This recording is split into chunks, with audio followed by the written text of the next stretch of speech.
Hello and welcome to today's tutorial about evaluating sources.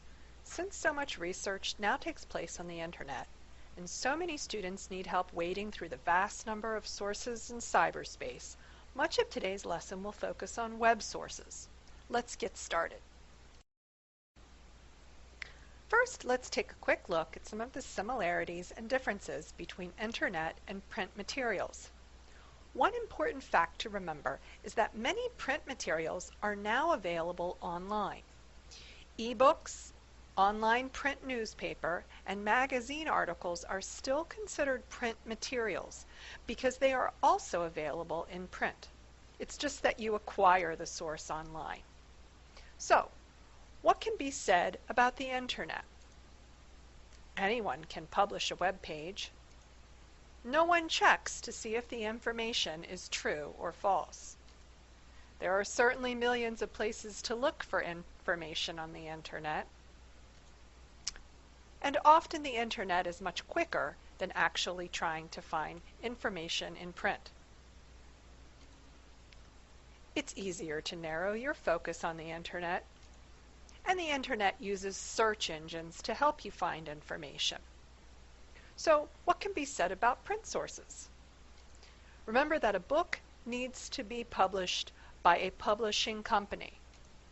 Because of this, editors check and verify information that is in print. As we noted, looking for print materials can be more time-consuming. Often you need to visit a library. So what do these two types of sources have in common? Well, they both are good or potentially good sources for you to use as you are doing research. Additionally, both are viewed by millions. While both can be great resources, when you use the internet, for the reasons that we note on the left, you really have to be sure that your source is reliable. One of the most important tasks that you will need to do while conducting your research is to evaluate the websites that you are using or considering for use in your paper. If you keep in mind the CARS checklist for evaluating internet sources, you will be prepared to determine the reliability of your sources. The acronym CARS stands for credibility, accuracy, reasonableness, and support. Let's take a look at each one of these criterion more closely. When evaluating a website for credibility, you are looking for a source that is created by a person or organization who knows the subject and who cares about its quality. How do you know? Some questions you may want to consider to help you determine this are: is there a publishing or sponsoring organization? Is the organization an authority on the subject? Sometimes it can be hard to determine the sponsoring organization of a website. Try seeing if there is a Contact Us or About Us link. Another question you can use is the author listed? Is the author an authority on the subject? And how do you know? What kind of credentials does he or she have? Finally, take a look for spelling errors, grammar errors, dead links, and other problems that indicate a lack of quality control. Obviously, accuracy is important when gathering information for a research report. An accurate website is one with information that is current, complete, and correct. To verify accuracy, you should consider these questions. Does the information on the site agree with the other sources that you've looked at on the topic? Does the site contradict itself? In other words, does it say one fact in one area of the article and something else later on down? What is the date of publication or copyright? Keep in mind that for some topics it will not be as necessary to update the information. For example, if you're doing a research report on an animal, it will be less important than if you're researching recent events in a particular country.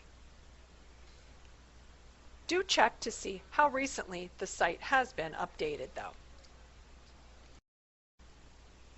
Websites that provide information also need to be reasonable, and this means that they are providing information that is truthful and unbiased. Many times you will find bias on sites that are blogs or opinion editorials. Sponsors who are selling an item are going to present the information in a way that will make you want to purchase the product. While it may not be entirely inaccurate, you'll only be getting part of the information about a topic. What questions can you ask to evaluate reasonableness? Check.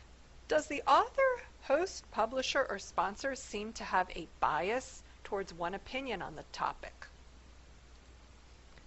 What is the motivation or purpose for creating the site? In other words, are they trying to sell a product or to advance a viewpoint or belief? Or are they simply trying to educate the reader on the topic? Finally, the website should be one in which the sources of information are verifiable. Check. Are the sources listed? Can they be checked? Is there a way to contact the author or organization? Being able to contact the author or organization is a way to confirm that they actually exist. Of course, the internet is a wealth of information, and if you choose your sources properly, you can probably find almost all the reliable information that you need. However, with so much information out there, it can be overwhelming to sort through and evaluate the endless sources. There are a few ways that you can start your search out on the right foot, and to help eliminate some unreliable sources from the get-go.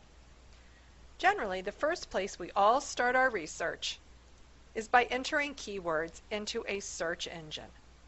I'm sure you're all familiar with some of the more common search engines, such as Google and Bing, but in a few minutes I'm going to show you how to utilize a search engine called Yippee, and also how to utilize another form of Google to show only scholarly articles, which are articles written by experts in the fields.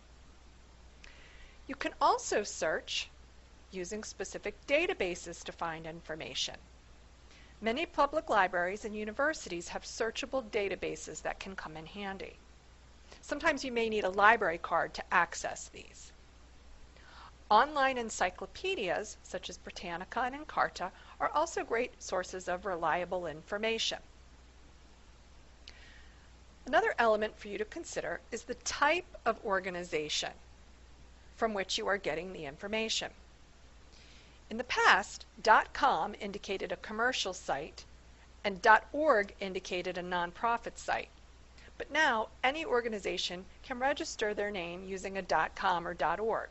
So it's very important that you verify the sponsor of a website and check the reliability of any information from a .com or .org website.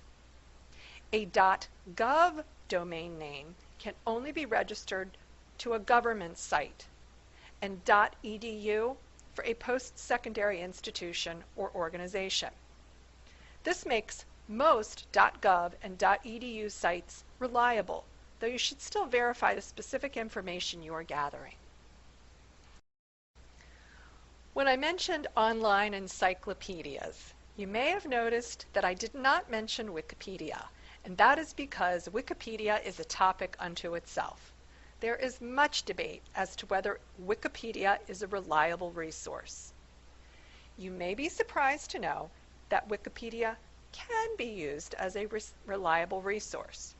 However, and this is a big however, each article needs to be evaluated independently. All things are not created equally on Wikipedia. Additionally, not every instructor will accept Wikipedia as a resource, and you should always defer to the policy of your individual teacher. In the Grade 8 Calvert Academy Middle School, Wikipedia will be accepted as long as the article being used from it is reliable. How do you evaluate for reliability of a Wikipedia article? Let's discuss this. In order to evaluate a Wikipedia article, you need to carefully look at a few key elements. In a few minutes, I'll show you examples of all of these elements. First are the banners. Some Wikipedia articles contain banners that indicate something is not quite right with the article. You should not use any Wikipedia article that has a banner. Did you know that Wikipedia articles are actually rated? You should check the rating of any article you are considering using, and only use those articles with one of the top 3 ratings, either FA for featured article, A for an acceptable article, or GA for a good article. Finally, check the references. All quality Wikipedia articles will include a list of references. Not only does this help ensure that the article is reliable, it may also lead you to some other great resources. Now let's go out onto the World Wide Web and explore some of the aspects I have told you about so far in today's lesson. Note that on the next slide you will need to click the play button to see the screencast. Once the screencast is over, click next to go on to the rest of the lesson.